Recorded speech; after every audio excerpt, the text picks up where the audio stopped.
Welcome to a show about things you can see without going far, and a lot of them are free. If you thought there was nothing in the old heartland, you ought to hit the blacktop with these fools in a van. Look out, they're driving hard, checking out art in their own backyard. Randy does the steering so he won't hurl. Mike's got the map, such a man of the world. That's Don with the camera, kinda heavy on his shoulder. And that giant ball of tape, it's a world record holder. Look out, they're driving hard, checking out art in their own backyard. Look out, they're driving hard, checking out the world in their own backyard. Checking out the world in their own backyard.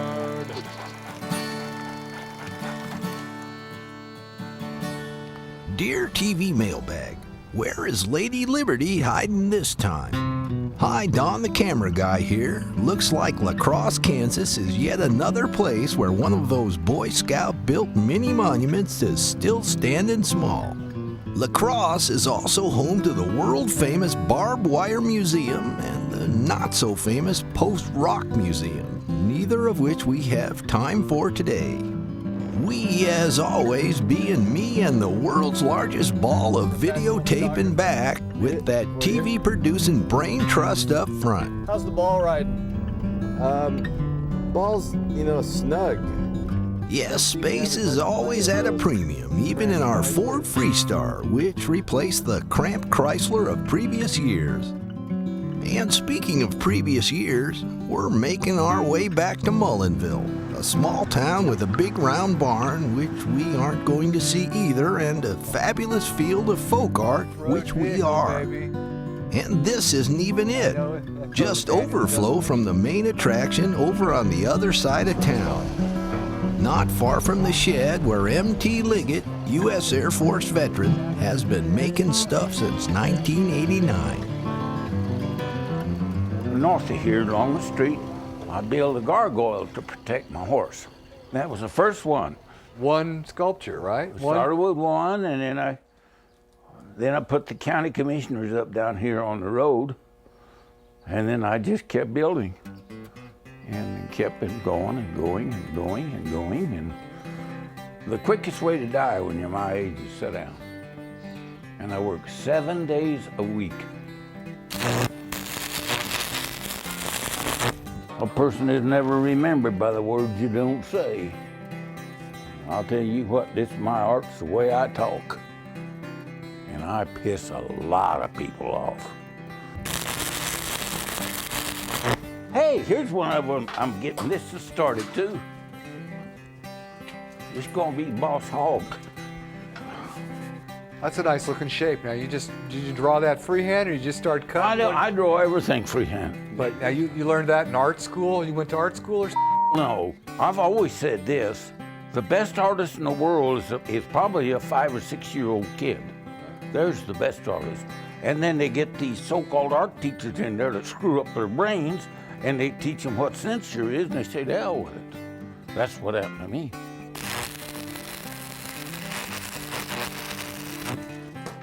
I have a lot of trouble sometimes with religious fundamentalists, and they'll start in on me, and I don't know all that much about religion. I don't want to know, but I know enough to get a fight started. Now, a lot of these folks you're happy with, right? Oh, yeah, everybody from then on, I'm happy with them. I think everybody gets the mistaken idea that if you're up here, you're in trouble for some reason. No, these people didn't know. Here's my next door neighbor. This girl is a recorder for the 16th Judicial District. This is the Dragon Lady, good friend of mine. Now here's a gal friend of mine. I met her in Madrid, Spain. Now these aren't painted yet, looks like, all the way. I've quit painting, really. Really? Too much work or too high up or what? No, the rust is the thing. Rust is pretty nice. Here's one of my last windmills I put up. That's a heavy sap sucker. These winds are really hard on stuff. Yeah, I got to take it, your opinions have changed over time. No. Some of them? No. What about Rush for President in 1996? I had to put that up there to make the people think about it. Yeah? What do you think now? Rush Limbaugh? I'd like to get hold of what he's got, get me a 3 or 4 pound sack of those. Here's the 3 Faces of Eve. We've all read that story. I like old Jim Carville, but you know, he's crazier than That's Bill Clinton, by the way. See it? I got a padlock on his fly. I just loved old Bill Clinton. Damn, if you wanted the story, all you had to do was follow him for a little while and you got it.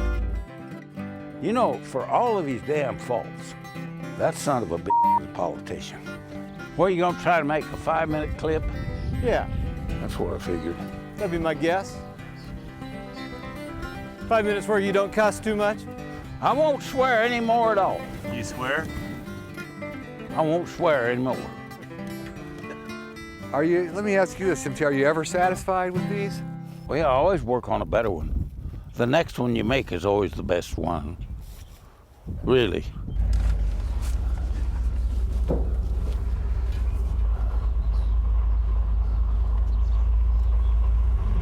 So you're the camera guy. Oh, that's it.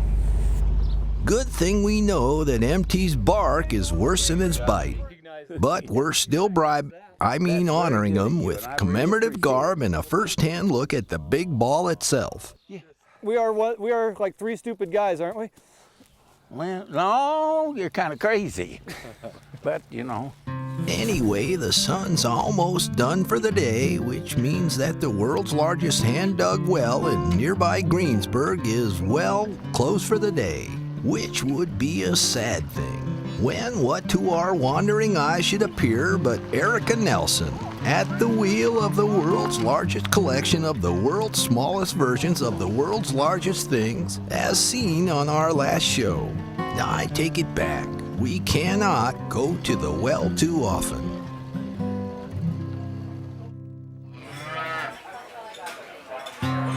Uh-oh, I feel one of those early morning dream sequences coming on.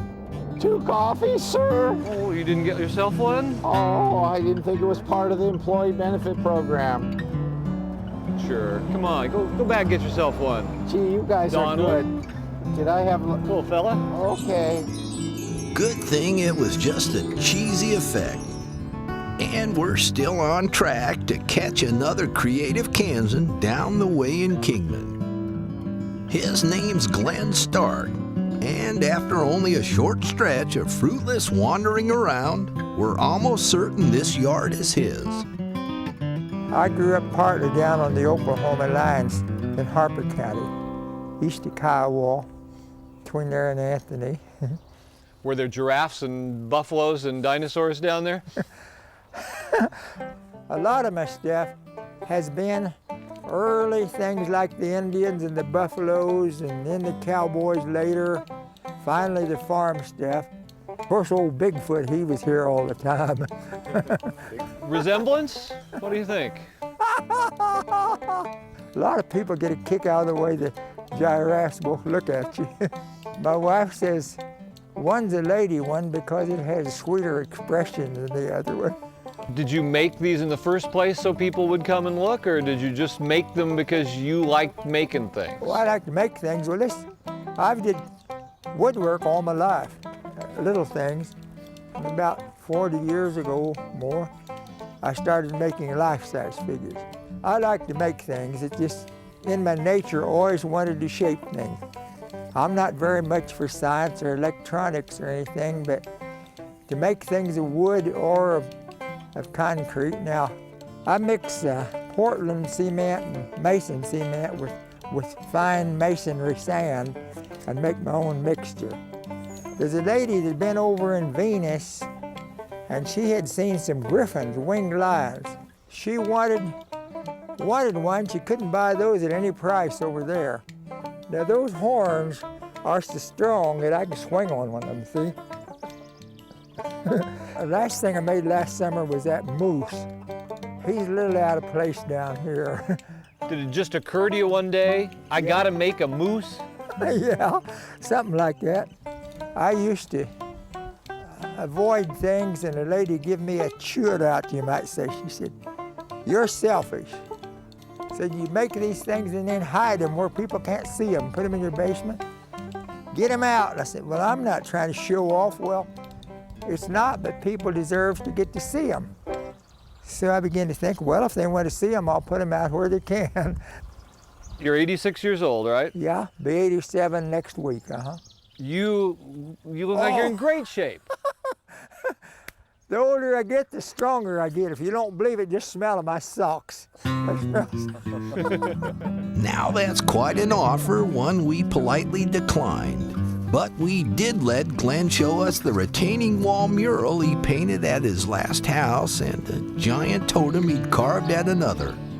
Further proof that doing this stuff does keep you young. Food for thought anyway on our way into Wichita, where the boys say Dan Beck's is our destination. A quiet, colorful oasis smack dab in the middle of the air capital city. I don't know why I've become so expressive, but I seem to make art all day, every day. It's either jewelry or painting or stained glass or landform manipulation or shrines out in the country, but every day I tend to make art. To me, my whole yard is functional. I create different spaces that are wonderful to be in at different times of the day and different seasons of the year, so that I can always find some place in the yard that it's comfortable, no matter what the temperature is, to create something, to carve, to listen to music, to paint. It's tried, but I do create outdoor rooms with different functions. One of the things I've tried to do is create little microclimates for different types of plants. And so here we have alpines and natives that can't tolerate water without incredible drainage. Onions, I recognize those. Yes, that's actually the Egyptian walking onion. You can see I've carved butterflies into the path. Oh yeah, look at that right there. Here, yeah, and as I move that way, they get more and more abstract until eventually every trapezoid and triangle is a butterfly to me. But back here, we almost never water this garden. This is a native garden and designed to fend for itself. We're here not exactly in your yard. We're here. No, this is technically city property that I've adopted. Some people weed for me. People walk their animals here. People come here and have a picnic. Just a little piece of people park here at this corner of the ghetto where the city's not going to spend any money. Are you a zoologist, botanist, butterflyologist? I'm an incredible reader. I've read 10 books a week for 40 years. And I read almost all the time that I'm not working or making art. One of the reasons I started the whole project set was to expand my living space without consuming more raw materials. And all this sandstone was scrap stone that I got no one was using when I started the project. And I've got now over 2 million pounds of scrap stone in my yard in the city property. I've probably driven every dirt road in 4 or 5 counties to the east looking for rocks. My theory has always been that I'd move the big rocks while I was young and still could, then when I get old I'll sit around and carve them all. When this house sold last fall, I figured I better stake my claim to this little piece of ground before it got away. And these people are real nice, but this is what I've built the last couple of months in the yard. And this base is going to be another shrine locale. I'm going to make a big shrine out of, I think, aluminum and floating rocks. I made an arrangement with my wife when we bought the house, that I would mow the grass and she would take care of the flowers, and I would build her a flower bed or two. And now I have 20 square feet of grass left and the rest is flower beds. When I was growing up, we had to do well in school or we'd spend our life with a wheelbarrow and a shovel. And now I've done that, but I've added a hammer and a chisel. And so I have a more complete life than I ever imagined. Anyone that can gain inspiration from anything I do, that's a wonderful thing. Anyone that can laugh at what I do, that's a wonderful thing. But I produce because I produce. I create because I can create. What do you think? That's pretty heavy. Funny, but that's how we explain this thing, which Dan's hauling around with plenty of pomp and circumstance. Bearer of the ball. He's no doubt headed back to make more art while we resume the driving portion of this show. Driving on into Oklahoma, accompanied by some custom-made musical accompaniment, maybe. Stay tuned, I'm not. Then pausing outside Perry on Highway 64, even though the sign says not to, because so many folks stop to see what all these signs say.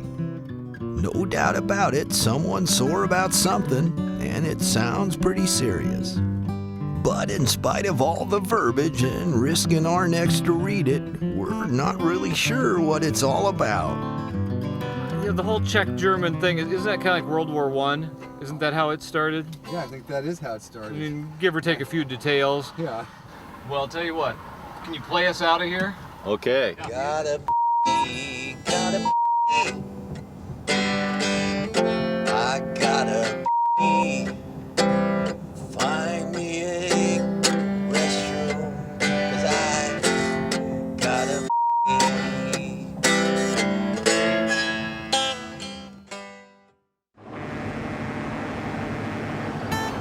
Well, a new day does bring another chance at redemption. And down this road, another of those undersized churches that keep popping up. Over in Highlandville, Missouri, we've seen Cathedral Prince of Peace, and it truly is tiny. But this wee one outside Ardmore does deserve special credit for its keen sense of theatrics.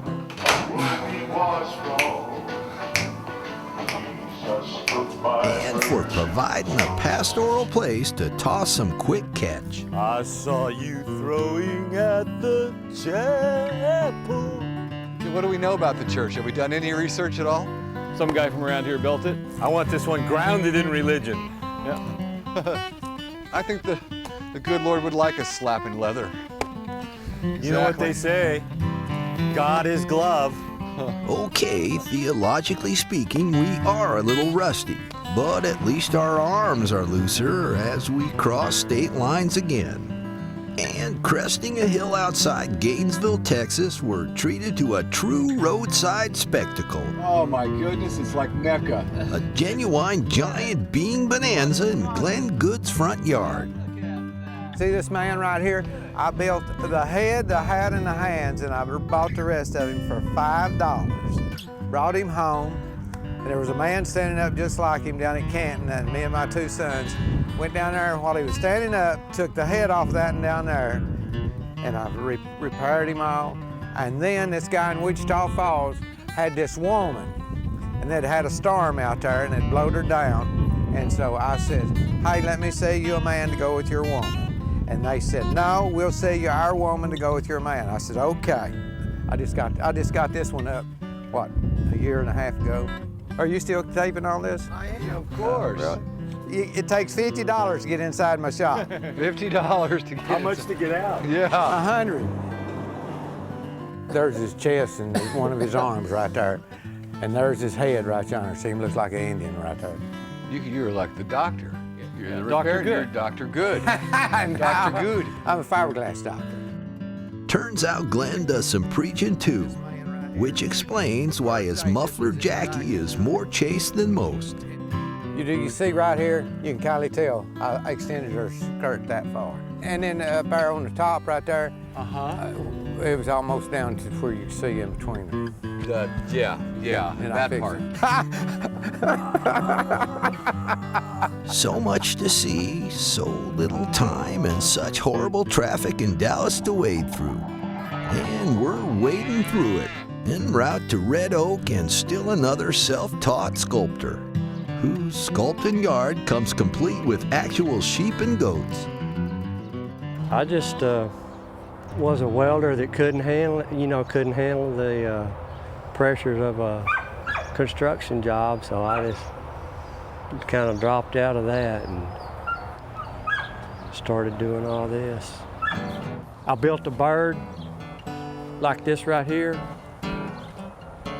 It was called Big Bird. That was like in '89 or '90. What would that be from? That's a chicken feeder, where all the chicken, you put it in a deal and they stick their heads in there.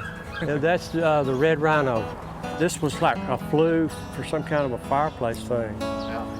And this is corn headers that are just turned up on the ends. This, that's a Chevrolet truck frame, and then the floorboard part or the back part of the cab, just made it into a weightlifter. I decided to, that's a birdhouse. As soon as I stood it up, the birds just took it over. And this is Rhodesy. Love that roofing tin. You know what that is? Yeah, this is that real old barn tin that I saved from it was a real old garage in Red Oak, and they said I could have the tin. I try to use stuff that's already, I don't try to alter too much, just kind of piece stuff together and, ad-lib a few things, but I'm getting older and my energy level is dropped considerably. I used to work from sun up till sundown, but now about for half a day. I feel like I'm getting encroached by Red Oak City. I'm going to eventually be told to clean all this up or put up some kind of fence or something like that. Working at those hands, those appear to be the hands of a working man. Yeah, they're not always as greasy. But at least I got 10. Either this will end up being probably a fish. I hadn't really decided what it's going to be in, but I just like the color and everything. This is a piece that I started and I quit. That's got to be a year old, and I stopped. This was going to be the head. I could probably get out here and finish it in a week, or maybe less, but I just don't want to rush it. Sounds good to me, but these producers are always in a hurry. So before you know it, we're saying goodbye to Dave and heading across, I'm not making this up, the Boxcar Willie Memorial Bridge on our way to Waxahachie, a Texas town where cotton was king. It's got a great old courthouse that's worth a show in itself, but not this one. We're looking for the Webbs, Bruce and Julie, who've got a gallery with a gate by Mr. Strickland and art in a window by some guy whose name starts with Z. Wenzel Zastupel. We read about him in the newspaper, in the Dallas paper. Somebody done an article about him having his living room filled with those toothpicks, and there's everything incorporated in it. So we called him up and asked him if we could come visit. And so we became friends over the years, and when we would be asked to take different arts groups on tours of art sites, we would always call up Mr. Zastupel. He would let people come and they'd get to walk around inside, and it would all be going. It was just magical. As he started aging, he became concerned with what was going to happen to his pieces. And they asked us if there was a museum that they could donate the pieces to that would show them. And we honestly could not think of a museum that would just put them out. But Bruce and I discussed it. We said, we will designate a part of our building and just house it here so people can continue to come and look at it. And then when we came back, Bruce measured the window and he said, it'll just fit in the window. So we said, how great. Then people can go by and look at it all of the time, and we can keep lights on it and keep it lit. Was there scholarly art in your background, or was there? No, punk rock. We were punk rock teenagers and had a flea market education, and so it was just like, it was the same energy and aesthetics that we liked. Unbridled passion that we loved in that we saw in the art. We would get in the car, drive to North Carolina, be completely broke, then drive back home and sell as much art as we could so we can get back to the South again. Well, and I think the first artist that we visited was Reverend J.L. Hunter. I mean, he made these figures. And we just fell in love with him and his wife and the way that he looked at things and how he could just see a piece of wood and turn it into something. And then we never looked at a wood pile the same again. When Reverend Hunter got into making this stuff, he just completely got into it whole hog. And I think that's sort of the way it happens with a lot of people. We got into it and you sort of dive into it like into a swimming pool, and you realize that there's a whole ocean that you're swimming in. When we opened a full-fledged gallery, we used to sit and look at each other and go, what the hell have we done? You know, but I think over time people figured out what we were doing. And we still have people come in just about every day and they ask us, did you make all this stuff? And we always really laugh because we thought, boy, you'd have to be a super artist to be able to do all this. And so sometimes we say yes. Depends on who the visitor is. Yes, it does. Did you make all this? Yes, I did. Big as it is, the Webbs have still filled this place to the rafters. The least we can do is help them clear a little space. From wonderful Waxahachie, this is Don the Camera Guy, signing off. To learn more about the sights on this show and how to find them, visit us on the web at rarevisionsroadtrip.com. DVDs, tapes, and a companion book to this series are available by calling 1-800-459-9733.